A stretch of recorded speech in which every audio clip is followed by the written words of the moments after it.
and welcome to this special exclusive media presentation of Alone in the Dark.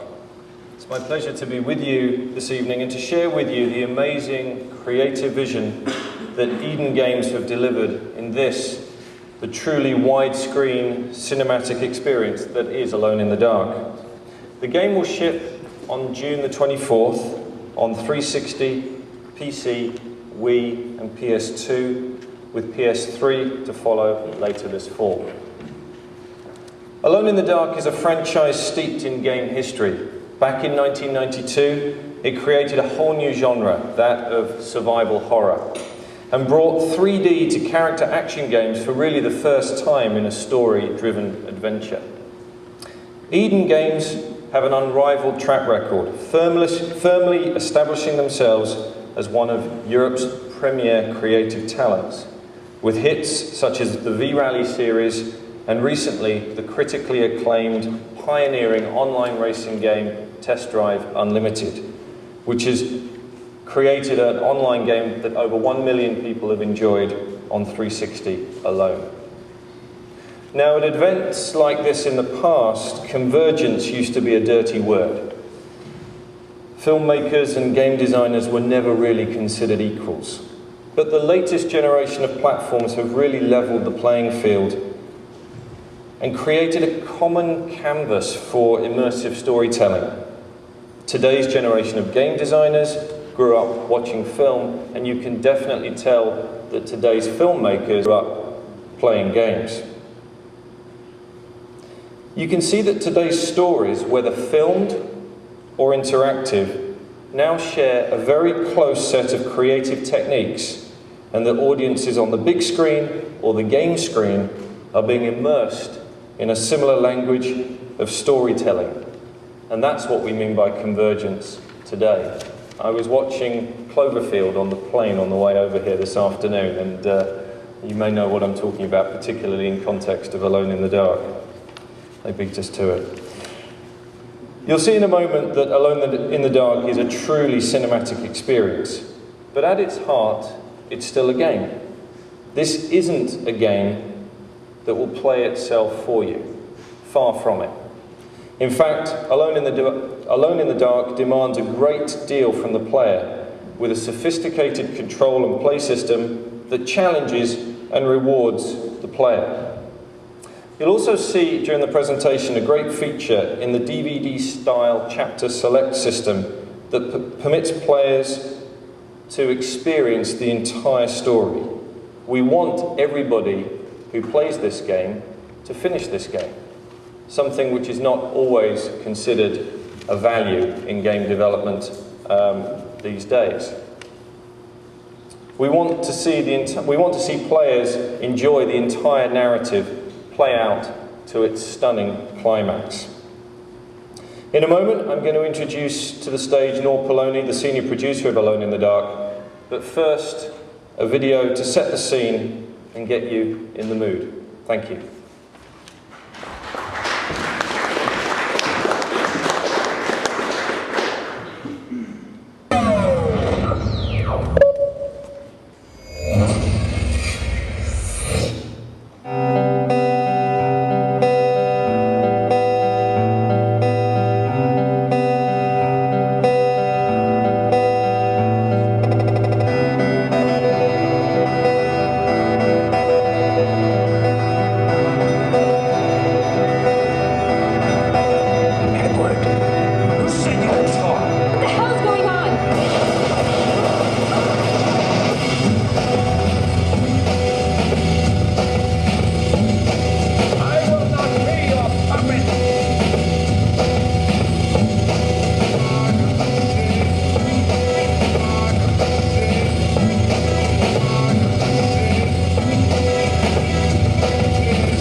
Hello everyone.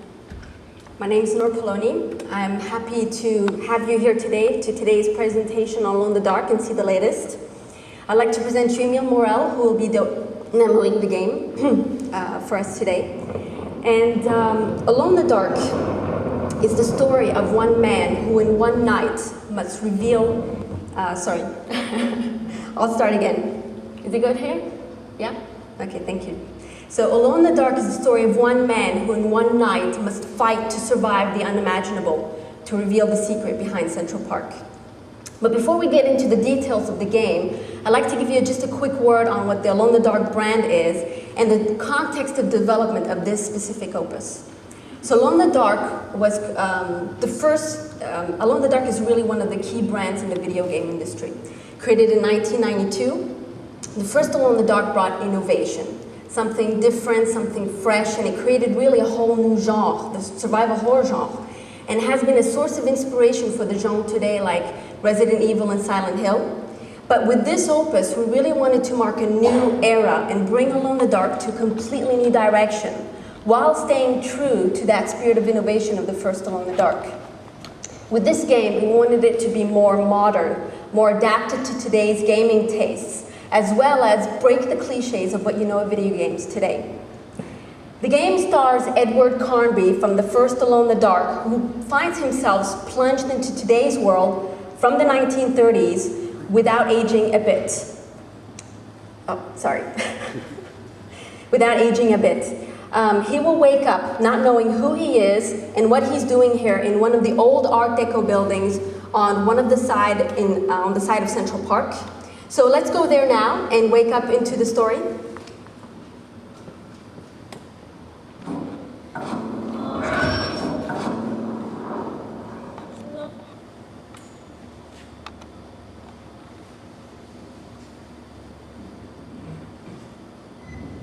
What do we do now?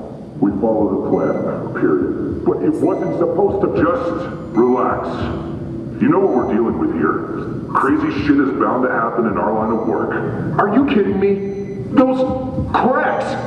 They came out of his body like they were alive. Get a grip, Hammett. The path of light's finally within our reach. Nothing is going to ruin this. Nothing. Now just follow the damn schedule. What about him? You sure he's still out? One way to find out.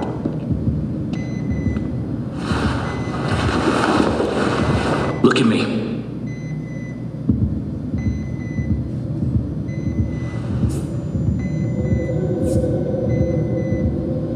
Not too scary now, is he? Christ. He's drooling like a baby fucking vegetable. Thanks to Paddington, he's just an average Joe now. He'll be no trouble. Let's hope so. Edward. Who said you could talk? Up to now, I've been going easy on you. Just give me a fucking excuse and I'll really show you what it means to suffer. Let him be. Once our other friend here is dead, Paddington will be the only one left who can manipulate the stone. You don't want to compromise everything we've worked for, do you? No, sir. I didn't think so. Mr. Hammett, you and I will escort Paddington. Mr. Scarf, take the rag doll up to the roof and kill him. Consider it done. Now!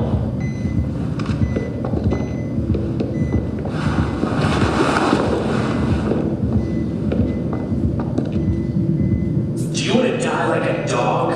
Move! Through the door. Turn left.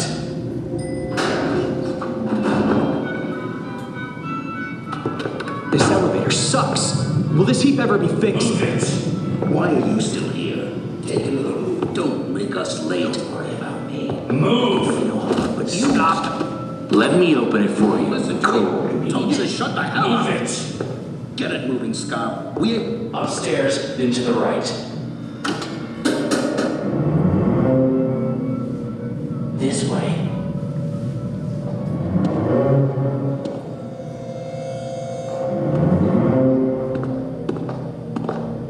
Turn right.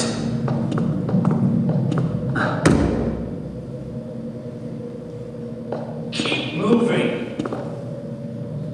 That's it.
So one of the key foundations of the game is that we want the player to be completely immersed into the game, and this from the very first scene he will see.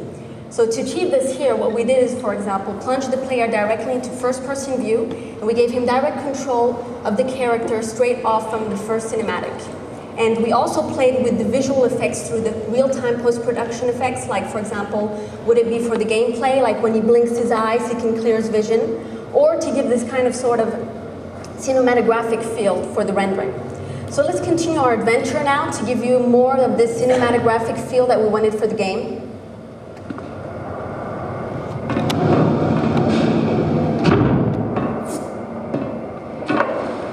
Get in. It's about time. What if he doesn't show us the path? What if he tries to screw us? That's not an option. He'll do exactly what we want. Are you listening, Paddington? There's ways to torture a man that go far beyond the frail limits of flesh and bone. We went through a lot of trouble to get you and that stone together, Theo. You're the only one who knows how to use its power. Direct it. Guide it. You'll be our Lightbringer. If you don't, your suffering will be legendary. You're insane. You saw what happened in there. It won't work. Yeah, well, let's see. Did you hear that? Did you hear it? What the fuck is that noise? What noise? It's those cracks again.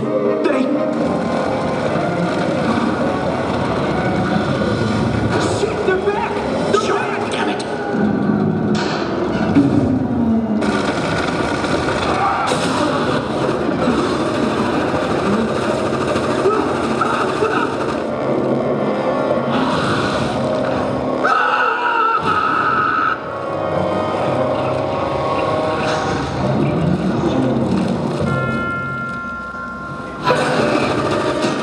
Leave me, Edward. Save yourself.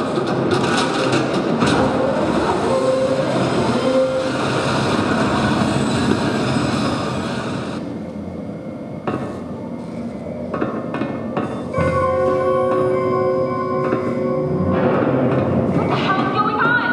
Anybody here? Hello?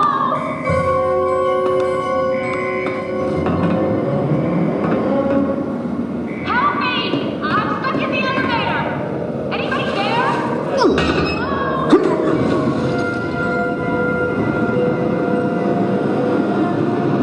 Great. All right, don't panic.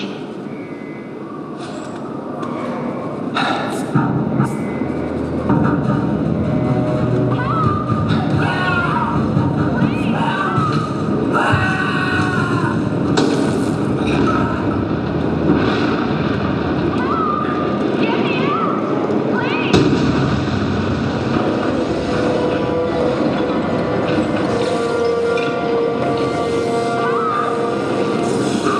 Lady, you okay?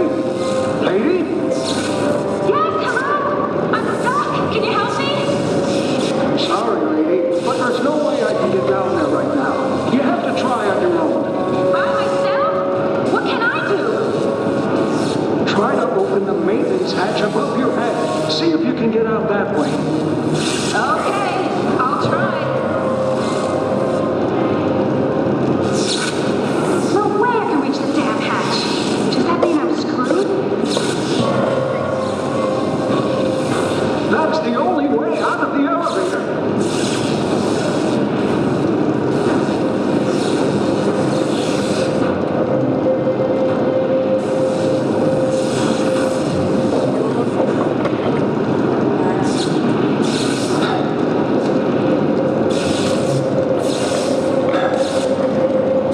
Hey, you there, fella!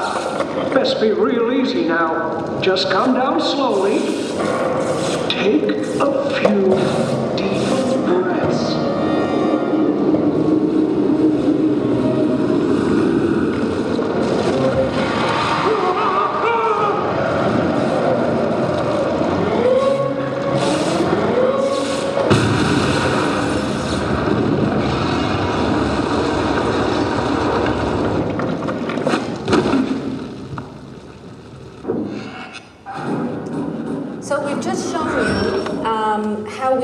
the story in a sort of a cinematographic feel. But let me explain to you how we tell the story in a completely different way than we tell stories in most action-adventure games. For Alone in the Dark, we really wanted the story to be as intense and immersive as the gameplay. And to achieve that, we felt that most action-adventure games, which are based on film narrative structures, are not really adapted to games. Most film narrative structures are maximum 3 hours, when games are a minimum 10 to 15 hours. And what you get is either the story is completely diluted throughout the game, or it's isolated to very restricted cinematics, and then by that time you're in the game, you completely forgot what the story was about. So while we were looking for other narrative structures to get that intensity and immersion, we were following the latest TV series like Prison Break, Lost, 24, and we were all addicted and captivated to find out what was the latest episode that was coming out, talking around about it at the coffee machine, and suddenly it hit us. Why not take that captivation and addiction and bring it to Alone in the Dark?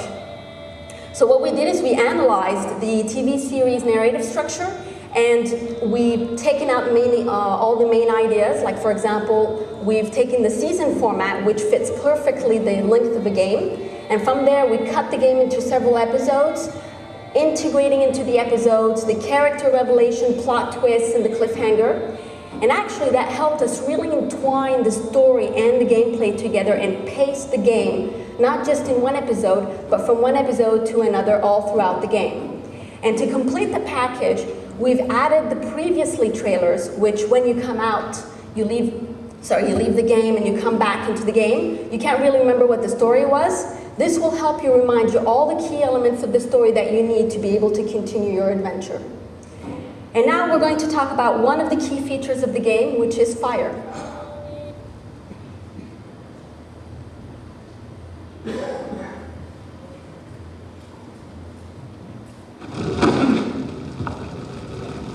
What the hell is it?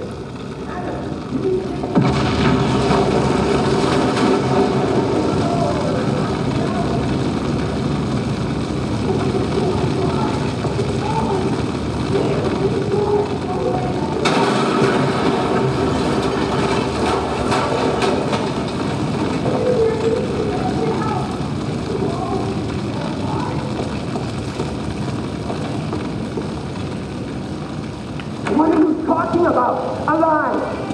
You need to calm down. Sir, you have to help us. He's in there hurt, and I can't get him out. Please. Have you seen the I need your walls? help. They're alive, like in nightmares.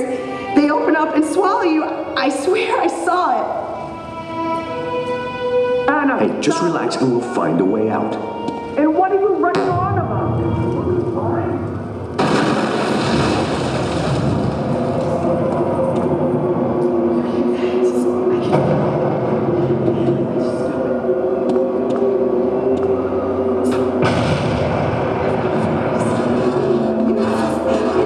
Everywhere, all around us.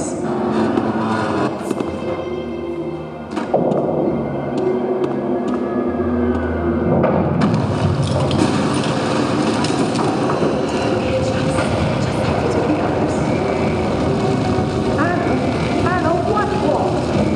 Hurry, really, moving, please. What's this all about? Look at the patients in the waiting room. The walls ate them. These pictures are... As you can see, fire will propagate across all inflammable surfaces in a realistic way. And to achieve that, we based the method on our physics engine, and we've applied a degree of inflammability on all materials. And actually that allows us to have fire spread out in a dynamic way, meaning that the fire is not scripted.